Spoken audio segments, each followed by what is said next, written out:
Suman TV ప్రేక్షకులకి నమస్తే. మనం చాలాసార్లు ఒక ల్యాండ్ కొనుక్కొనిపోయినప్పుడు కానీ, ఒక ఫ్లాట్ కొనుక్కొనిపోయినప్పుడు కానీ, ఫస్ట్ ఆఫ్ ఆల్ ముఖ్యంగా మిడిల్ క్లాస్ ఫ్యామిలీ వాళ్ళు, సాఫ్ట్వేర్ ఇంజనీర్లు, నెలకింత అని సంపాదించే ప్రతి ఒక్కరికి ఈఎంఐ ఉంటే బాగుండు అన్న ఆలోచన కంపల్సరీ వస్తుంది, రైట్?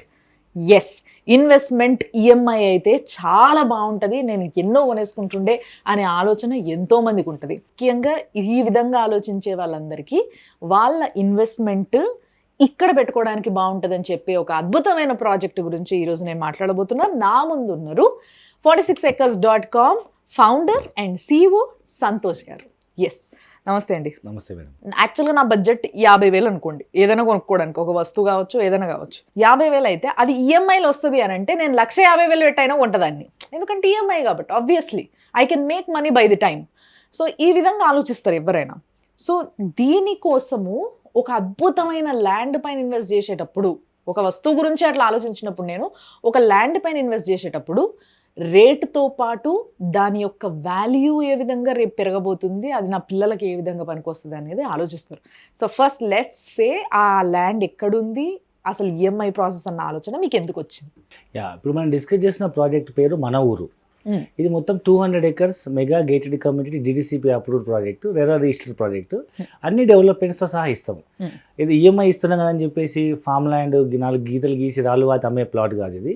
అబ్సల్యూట్లీ అన్ని ప్రభుత్వ అనుమతులతో, అన్ని రిజిస్ట్రేషన్స్తో, అన్ని సర్టిఫికేట్స్తో, అన్ని డెవలప్మెంట్స్తో మనం ఈఎంఐ స్టార్ట్ అయిన మొదటి నుంచి ఈఎంఐ కట్టేంత వరకు మనం ఆ సైట్ డెవలప్మెంట్స్ చూసుకుంటూ మనం పేమెంట్ చేసుకోవచ్చు. ఎక్కడ ఉంది సార్ ఎగ్జాక్ట్ ఇది? సో ఇది మనకు సెంట్రల్ గవర్నమెంట్ కొత్తగా ప్రవేశపెట్టిన NIMZ, సో నీమ్స్ నారాయణఖేడ్ దగ్గర మనకి ఈ ప్రాజెక్ట్ ఉంది.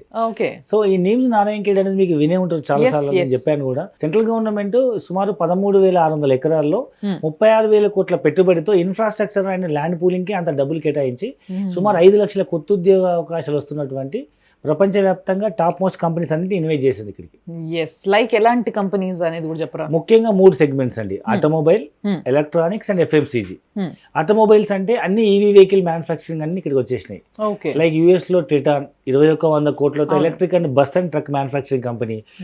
UK top company One Moto, electric 2-wheeler, 3-wheeler and 4-wheeler. And German company ఒకటి లైట్ ఆటో అనే ఒక కంపెనీ. సో అది కూడా ఆల్మోస్ట్ ఒక 1,000 crores ఇన్వెస్ట్మెంట్ చేస్తుంది. And US top company auto light, వాళ్ళు కూడా more than 1,000 crores ఇన్వెస్ట్మెంట్ చేసి electric 2-wheeler and 3-wheeler.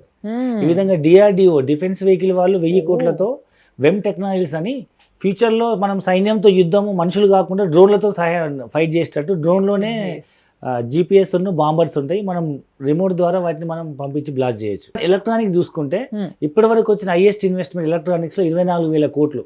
Rajesh exports అని బెంజ్ కార్లకు వాళ్ళు టచ్ స్క్రీన్ సప్లై చేస్తున్నారు. ఆ కంపెనీ ఇక్కడ అమ్లాయ్ డిస్ప్లే ఫ్యాక్టరీ పెడుతుందన్నమాట. అంటే మనం ఇప్పుడు ఫారిన్ కంట్రీస్కి వెళ్తే నేమ్ బోర్డ్స్ అనేవి డిస్ప్లే 3D బోర్డ్స్ ఉంటాయి కదండి, టచ్ స్క్రీన్ లో మన మొబైల్ కు ఉండే టచ్ 3D స్క్రీన్ అందులో వస్తుంది అనమాట. అన్ని నేమ్ బోర్డ్స్ అని చేంజ్ అవుతాయి. సో ఫ్యూచర్ లో మన ల్యాప్టాప్స్, సిస్టమ్స్, పిల్లలు రాసుకునే slates, door calling bells, even table పైన కూడా మనం వేసుకునే గ్లాస్ దాన్ని వేసుకున్నాం అనుకోండి, డిజిటల్ ద్వారా మన మొబైల్ మొత్తం షేర్ చేసి ఇక్కడనే చూపించవచ్చు. సో అది హైయెస్ట్ ఇన్వెస్ట్మెంట్ 24,000 కోట్లు నీమ్స్ కి వస్తుంది. అండ్ 3వ సెగ్మెంట్ FMCG, అంటే ఫాస్ట్ మూవింగ్ కన్జ్యూమబుల్ గుడ్స్ అనమాట.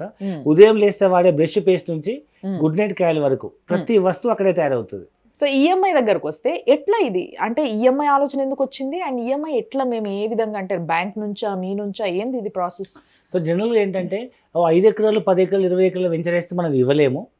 కానీ మనం గోయింగ్ టు ద హ్యూజ్ 200 ఎకరాల సైట్కి వెళ్తున్నప్పుడు, ఇప్పుడు మీరు 60 ఎకరాల సైట్ తీసుకుంటేనే అప్రాక్సిమేట్ మనకు 1000 ప్లాట్లు వస్తున్నాయి.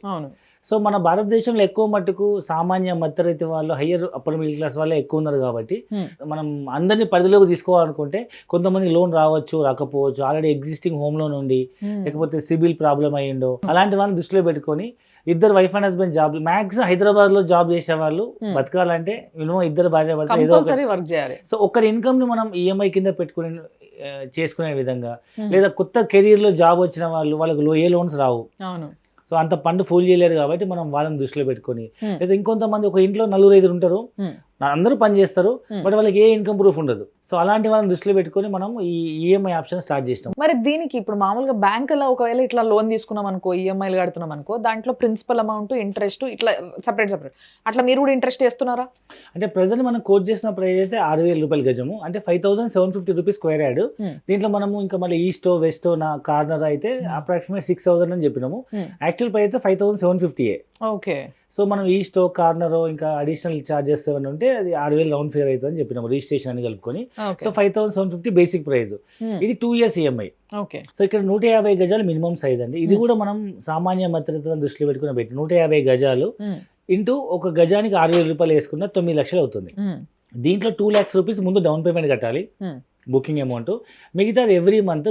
సో గజానికి 200 రూపాయలు చొప్పున, 150 గజాలకు నెలకి 30,000 రూపాయలు చొప్పున 24 months అనమాట. 2 years లో మిగతా డబ్బులు కట్టేసుకోవచ్చు. ఇప్పుడు చాలా మందికి మీరు చెప్పిన ప్రాసెస్ విన్న తర్వాత అరే అయితే మనం హ్యాపీగా కొనుక్కోవచ్చు అనే ఒక హోప్ వస్తుంది.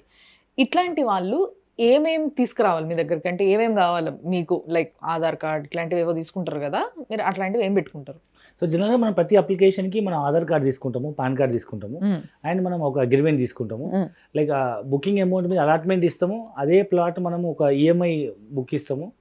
దాని మీద మనం ఎవ్రీ మంత్ మా కలెక్షన్ బాయ్స్ వస్తారు, అండ్ వాళ్ళే కలెక్షన్ గురించి కస్టమర్ బాధపడాల్సిన అవసరం లేదు. ఒక పర్టికులర్ డేట్కి చిట్టి కలెక్షన్ ఎట్లా వస్తారో అట్లా every month they will come to customer home, and వాళ్ళు చెప్పిన టైంకి వచ్చి కలెక్ట్ చేసుకొని రిసిప్ట్ ఇచ్చేసి వాళ్ళ బుక్లో ఎంట్రీ చేసిపోతారు.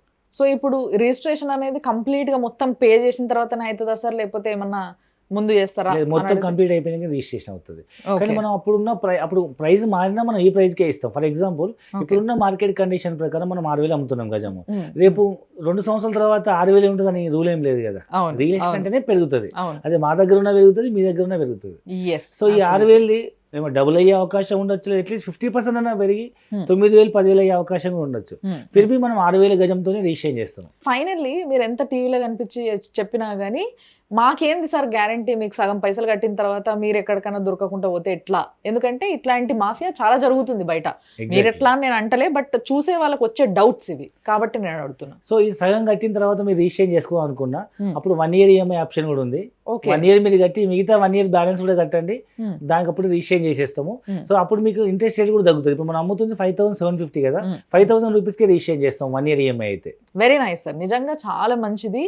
అండ్ మీరు అన్నట్టుగా ప్రతి ఒక్కరికి ఒక ఆశ ఉంటుంది, కొనుక్కోవాలి, ఇన్వెస్ట్ చేయాలి, ఎక్కడో ఒక దగ్గర జాగ్ కొని ఉండాలి. ఇప్పుడు ఎంతమంది జోకులు చేసుకుంటారు ఇట్లా, దోస్తులు అందరూ కలిసి అరే మా అయ్య అప్పుడే ఆడ కొని ఉంటేలే, ల్యాండ్ మస్తు వాల్యూ అయిపోయింది, ఒక ఎకరం ఆడ కొని పడేసి ఉంటే బాగుండు ఊరవతల అనుకోకుండా అని చెప్పి చాలా మంది మాట్లాడుకుంటారు.